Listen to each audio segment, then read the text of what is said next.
his stepmother. Then he has a wife who is, because I have read a lot about Meghan before as well, and I think it's a disgrace the way she's treated. Well, that is an opinion. It is also a disgrace in the way that they treated the rest of the royal family. The people here. They had no comeback. They had no other comeback. Well, they did actually. They didn't have to walk out. And they did walk out. Why would they not walk out? Why would they want to spend their life? Hey everyone, welcome back. I'm really glad you're here because today we're diving into something that deserves real attention.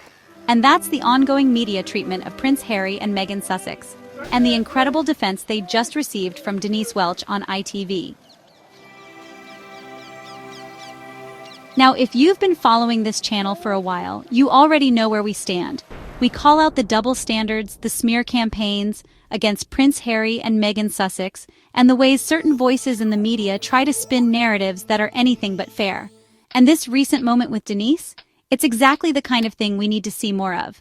Subscribe today to show your love for Harry and Meghan. So let's talk about it. Wasn't. She pushed back immediately. She spoke with real emotion. Not performative, not dramatic, but genuine. She reminded everyone watching that Harry lost his mother in one of the most traumatic public ways imaginable. That he grew up being chased by paparazzi, judged by headlines, and criticized for everything he did. And that when he finally found someone he loved, the cycle repeated itself, this time targeting Meghan in the most brutal, relentless ways. And let's be honest here. Meghan didn't just face media criticism. She faced racism, misogyny, character assassination. And she did all of this while trying to navigate one of the most rigid, image-obsessed institutions in the world. Denise spoke to all of that. She pointed out how the media hounded Meghan, how the palace failed to protect her, and how Harry, seeing the same patterns that led to his mother's death, made the decision to put his family first.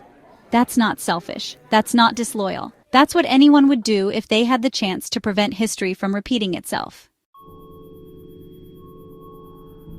She also hit back at the claim that Harry and Meghan are somehow profiting from their pain. And this part really stuck with me. Because let's face it, what's worse?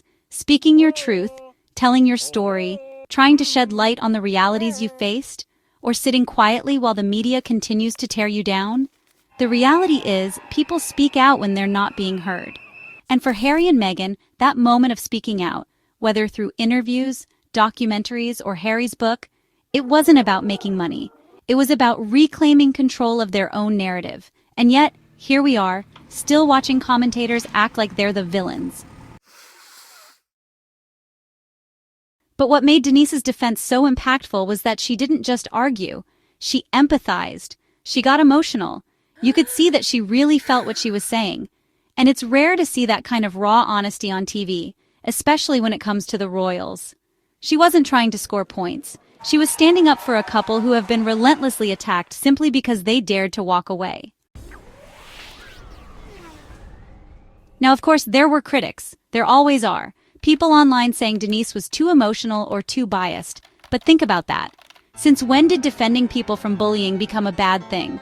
Since when did showing emotion about injustice become something to mock?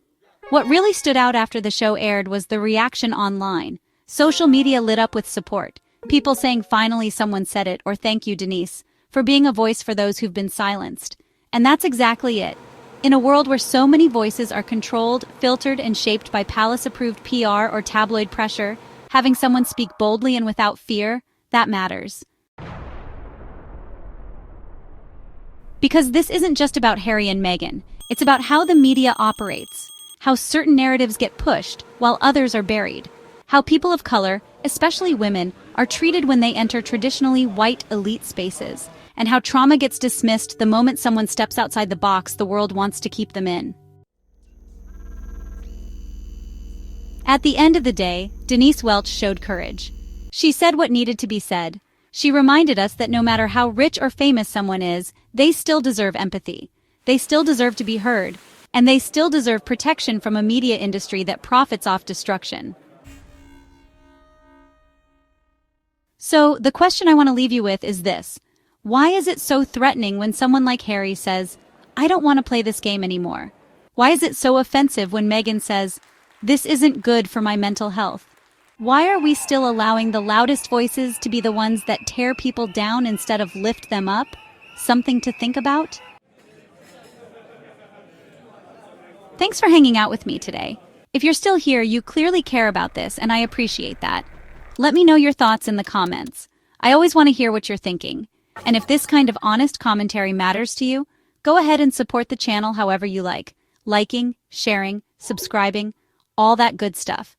Until next time, stay informed, stay thoughtful, and don't be afraid to stand up for what's right, even when it's not the popular thing to do.